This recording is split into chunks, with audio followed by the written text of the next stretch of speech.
Welcome back to another Extra Time Football video. And let me just say, Netherlands, impressive win, dominant win. No chance for the Swedes to do anything in this game. 5-1 thrashing of them. Just an absolute masterclass from Coleman and in the way he set up this game. And let me just say also, Graham Potter, terrible lining up from his team. He started off with the three in the back. The Netherlands were pressure heavy from the start. They were on the attack. They were aggressive. They looked more dangerous in the first couple minutes. They even get their first goal pretty early on. I believe it was in the 5th minute is when they get it on. And, if Graham Potter would have been smarter in that moment, he would have made adjustments. But he kept that back line of three. They just look weak. The Netherlands were destroying them through the wings. Gakpo on the left and Malen on the right. They were just crushing the defenders, the sweet defenders. Dumfries had an amazing game on that right wing too. He was playing more of a winger because he was just so many opportunities for him to attack. The second goal comes in the 17th minute. That's when we see the first actual tactical change from Potter. But he should have definitely done something after either the first goal or you see in the first 10 minutes they're still on you even after the goal. The Netherlands were persistent after they got that first one. They knew that it was important for them to attack more. He should have adjusted in that moment, but he wasn't. He didn't make the right decisions there, and they capitalized again in the 17th minute. And the momentum was all on the Netherlands side. It just looked like they were going to take this away from the start. They were just going to run away with the game with ease, and that is clearly what ended up happening. But once we hit the hydration break, the Swedes were lucky not to concede any more goals at that point. Going into the hydration break, you're only down 2-0. Let's regroup. Let's plan things out. Let's change a bit. And yeah, they came out with a different mentality after that hydration break. At times, the Swedes were even looking better than the Netherlands. Sweden was generating more. Gyökeres looked to be their best attacker, or sorry, not their best attacker, but the only one that could really muster any shots up.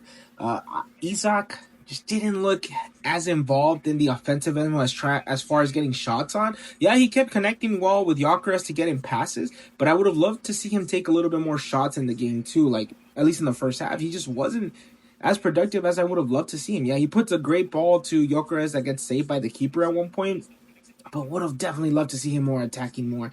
The attack for Sweden just looked kind of dim at times. I didn't see too much creativity from them. If it wasn't Gyökeres and Isak linking up, or just Gyökeres all by himself out there, they didn't generate anything.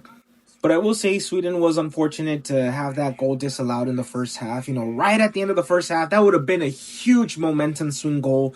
Going into halftime, you're only going down by 1 now. Yes, you still have to make modifications for the second half, but they don't have to be as drastic as they would have been being down 2-0. But, just the player just happened to be just a fraction offside, which did happen to be a little unfortunate. I looked at the replay.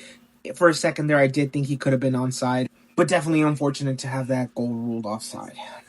Starting off the second half, the Netherlands were persistent again. Broby, I'm sorry if I mispronounced it. He had an impressive first half with the 2 goals. Gakpo wanted to be involved in the second one. He gets 2 goals. I don't know if it's just me thinking this. Maybe, I'm just not looking at them in the best way, but I do think at least 2 of the goals for the Netherlands could have been were savable shots. Like, I just feel like they came in with too much ease. I don't remember if it was the 3rd or 4th goal of Gakpo's goals, the one that he put to the keeper's near post. I just feel like he could have saved that, at least in my eyes. But at least 2 of those goals I do think were savable. Unfortunate for the keeper though to concede 5, and unfortunate for Sweden to concede 5. They had that +4 goal difference from beating Tunisia 5-1. Well, the Netherlands just gave you that 5-1 back. You lose all your goal difference. You lose all your momentum. And, maybe this could lead to you not even getting out of the group stage. Yes, you still have the possibility to walk out as one of the best thirds, because I still see Japan walking out as the better second team. I could have seen them competing for first place, but, with this thrashing by the Netherlands, that goal difference really going to help them. I don't see Japan really beating anybody. Maybe Tunisia, they get 3 or 4 goals on them, but I don't see them beating Sweden like the Netherlands beat Sweden. With this thrashing, the Swedes really hurt themselves with the possibilities of getting out of this group. Overall, a really good game though. First half was very, very enticing. Even though the score line was 2-0, it wasn't as reflective of that. You actually saw the game. Both sides were trying, especially after the hydration break. Sweden did look better. The second half, it just happened to be all the Netherlands until that Elanga goal with great assist too by Isak, getting that through ball to him, and Elanga just finishing with class in front of the keeper with composure.